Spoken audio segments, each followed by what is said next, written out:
Originally, I was going to talk about a pet peeve of mine when it comes to a lot of this wellness and online coaching, where they say, like, in order for your life to change, you need to change. And I always found that kind of offensive or just off putting because I think I know myself and a lot of people would see change as being a bit scary, but also like, well, what's wrong with me? Because I think that's what you don't want to be focusing on. You don't want to be focusing on what's nothing's wrong with you. That's the whole thing. So I get it, and I think it does work for some people because they may feel stuck or things that they really do want to change about themselves. And I think my overall message always in all these things is that you need to do what's right for you. And if the whole I need to change is part of that, then look at it as no, I am awesome, but this part of me could use a little work or development or, that kind of thing. But again, it's about finding what works for you. And I'm giving you examples of things that have worked for me, and different things I've read that it may not work for me, but I've tried it, but it might work for you kind of things. So take in what rings true for you and try it. And again, I love the emails and messages I've been getting that are giving me updates on people and giving me feedback. I love it all. Please just keep sending it. But so I was going to go on this whole, like, you don't need to change kind of rant. But like, I do think it could work for some people. And there were times when it did work for me. So I think that we're all at different stages in our lives. We're all very different people. We all come from very different backgrounds. But I think there's so many things that we do have in common. And I think that people need to come together on those things so that we can help each other on those things. And those of us that might be further along can help out those that are still sort of just getting started understanding what's going on with them. But I also think that we all learn from each other because of our different experiences. So that's why I'm hoping to like build this into a community of people that can do that. And it's hard to do. Like, I'm going to put my hands up right now. Like, I've tried building communities before, and it does take a lot of work, and it takes consistency. So that's why I'm trying to do this consistently. And hopefully by autumn, we'll have people that do want to join a group, like a community of like-minded people that can support each other. So that's my future goal with all of this. But for today, you know how I think the universe sends you messages when you need them, exactly. And a podcast popped up today that really got me thinking, and it hit really home with me. So Lindsey Schwartz is the founder of an organization called Powerhouse Women. So talking about community, and that's how I got involved with this. She was the keynote speaker at the Turn Up conference last year. And I'm kind of like, oh, I've heard all these people. And, she looked so perfect that it put me off. And I hate to say it because she's actually an amazing person. But the dress she had on and her legs were so toned and she just looked so perfect that I'm like, I don't want to listen to this woman. But she had a lot of amazing things to say. And she had us doing exercises in class that, working with your person sitting next to you. We actually had to say terrible things to each other. It's like the things you think about yourself. We had to say it to another person. And that really was like powerful because you're like, oh my God, like I felt so terrible saying this to this person, but why do I let myself say it to myself, right? So I got interested in Lindsey's Powerhouse Women, and she had an event right after that. She has an annual event. And she let people watch it live stream for free because it's in Arizona. So, and because it's right after the Turn Up conference, it's not something I could do in person, though I really wanted to this year, because then I ended up signing up for a course that she does. And again, the course was like, I've heard this all before, online starting up a business type stuff that I've heard a million times for the past 10 years. But she was really good at speaking out about her challenges. She was very open, very vulnerable. And so I thought that was a great aspect to it all, to see how she's built up her business, and the different challenges she's had, and other women also. So again, for me, it was more about the community of people that were working to take their business to the next level. So to be in a group like that is really helpful, and sharing ideas and sharing your challenges and other people supporting you is really helpful. So I do listen to her podcast, and sometimes, and this is the way it is with podcasts, there might be certain episodes that you're just like, nah, that doesn't suit me. I've heard it all before. But lately, because I think she's going through a transition herself, she's been talking about the challenges you have when you go through a transition. But the one I recently heard was about challenges with breaking through to the next level with your business. But like how this compares to like weight loss and improving wellness overall, is that I found through the years that people that struggle with weight and wellness also tend to struggle with money issues, and also with relationship issues. So whether that's because of we didn't have good like in my case, I feel like I didn't have good role models for any of these things when I was growing up, or around me at all in my family much, or having issues of feeling worthy, because a lot of those things would impact on those areas.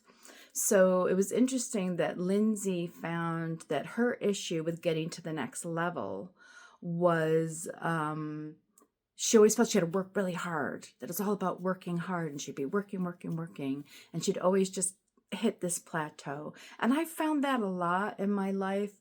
And one of the reasons why I went on the GLP-1 drug was because I was doing that with my weight loss, that I was working really hard. I was exercising, and I was watching what I eating, and I was researching and, doing all this stuff. And I was hitting that 170 plateau, and FYI, I'm at 170 right now. So if I'm on a downward, I may be doing that happy dance next week.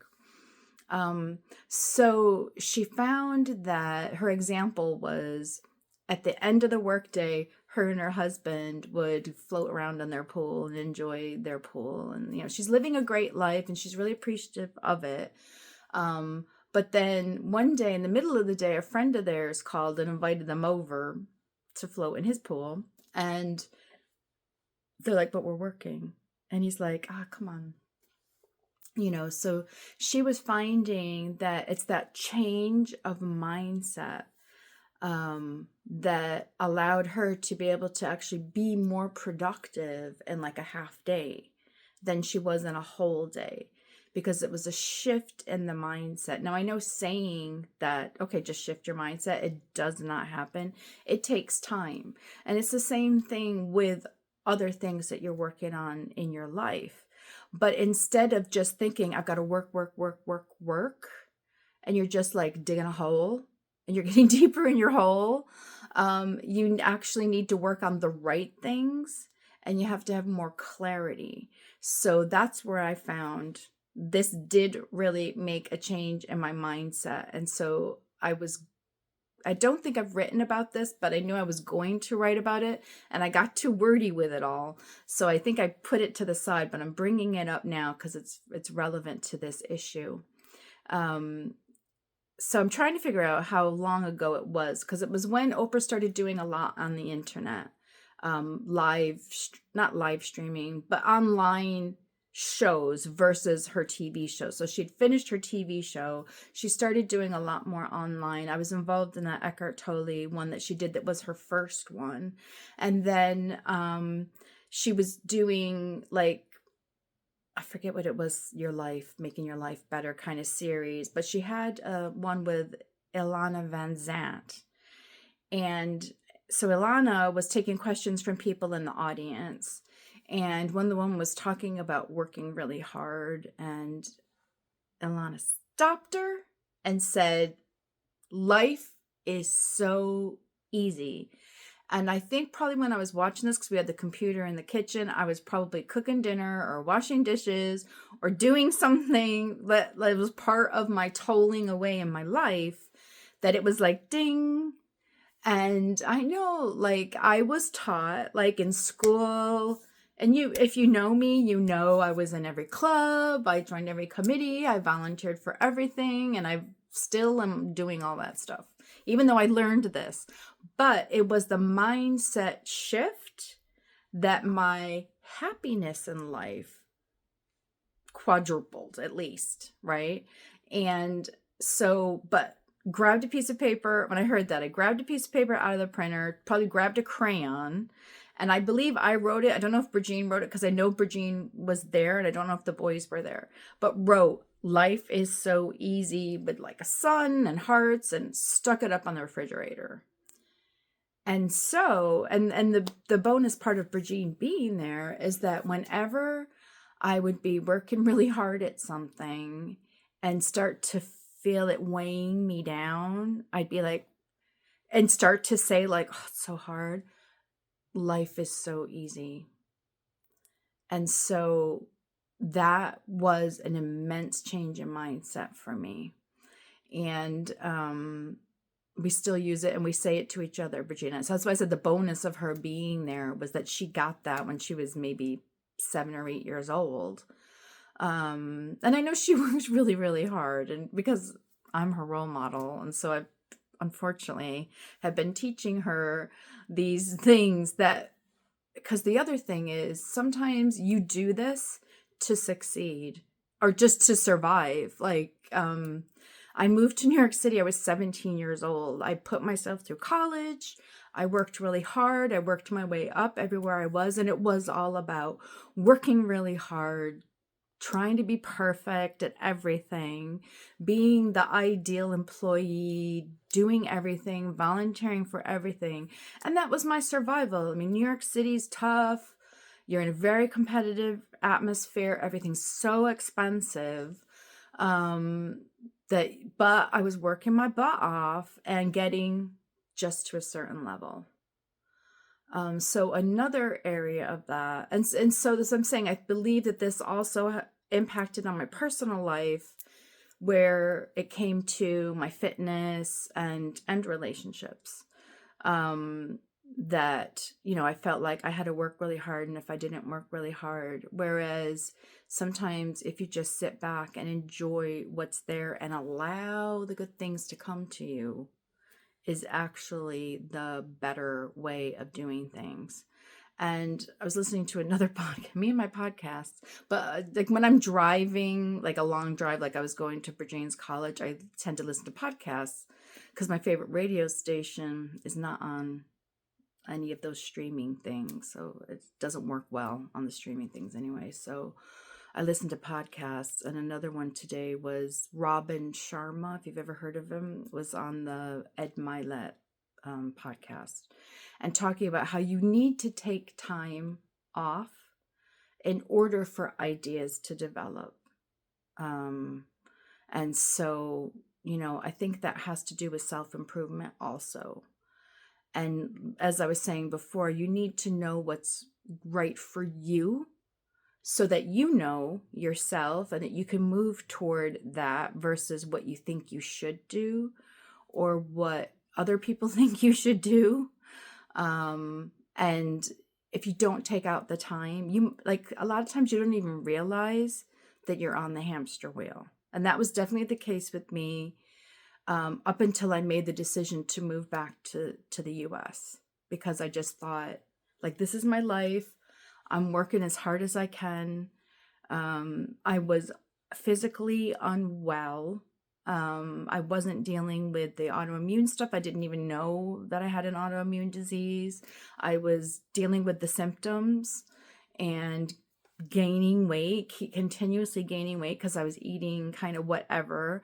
I was trying different things, but when you're so busy, and I know a lot of you are at that point now where, like, anyone that's got children living at home, especially young children that you have to do so much for, and you may not have a partner that's helpful, you may not even have a partner in the home, and you're working and you're doing side jobs and you're taking care of older parents or other relatives that need you. How do you find the time? And again, I think that it's finding community, local community in this case, and online community is not going to help you all that much. It'll help you with your mindset stuff, but finding people that can take turns taking the kids so that you have time to do things. Talking to relatives and things. Like when I was in Ireland, I didn't have relatives. Like that was the thing that it was so difficult, is that we had the granduncles there for a few years, and then they all had passed away at one point.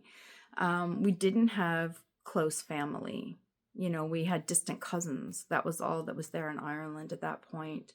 I had made some friends, and unfortunately, I didn't have that many good friends. I had a couple of good friends, but we were all kind of in the same situation. So when I was having the babies, we had friends that could take, like, Michael when Alan was born, and then the two boys when Virginie was born. So I'm so grateful for that.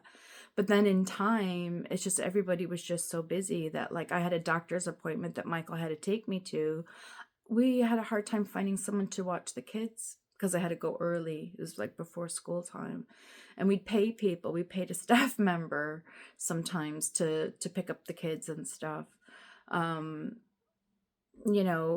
You get into tough situations, and it's very hard for us to say, like, oh, we're going to take this time and we're going to take it easy, and life is so easy. And I know, like, to put a pun on it, it's easier said than done sometimes.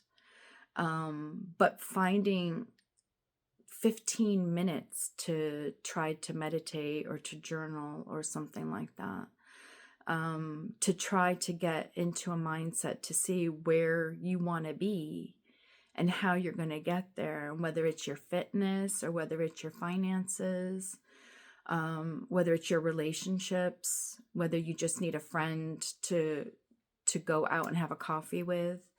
Sometimes it's hard to just do that.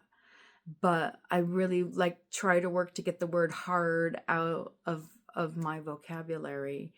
And, again, easier said than done. It's stuff that, you have to do for yourself. And it's that whole face mask, the oxygen mask scenario, where you need to take care of yourself so that you are able to take care of others that are depending on you. Sometimes it takes, like for me, it took like an extreme situation for me to make a decision to make a change. Ideally, you're not going to wait until then, right? That's the way with anything in your life, right? You don't wait for your stove to break down and then you got to buy a new one. You maintain it. It's the same way with our wellness, mental health and physical health. Don't wait until it breaks down before you take care of it. So this all feeds into this.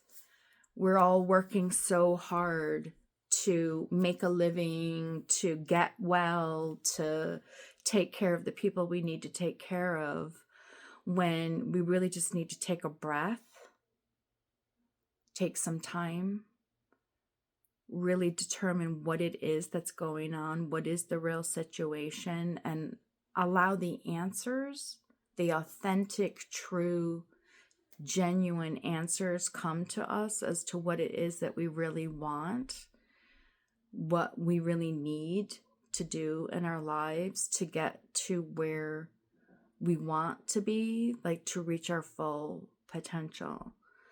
So I really do want to hear about, like, what are your obstacles? Do you feel that you've got no choices? Reply to the email or email me if you're not on the newsletter list. And let's talk about it. Like, I just feel that, like, we need community. If you don't have someone, like I didn't have anyone in Ireland, I had to hire people to talk to me, to listen to me. You know, we're here. I'm here. Talk to me. Talk to me.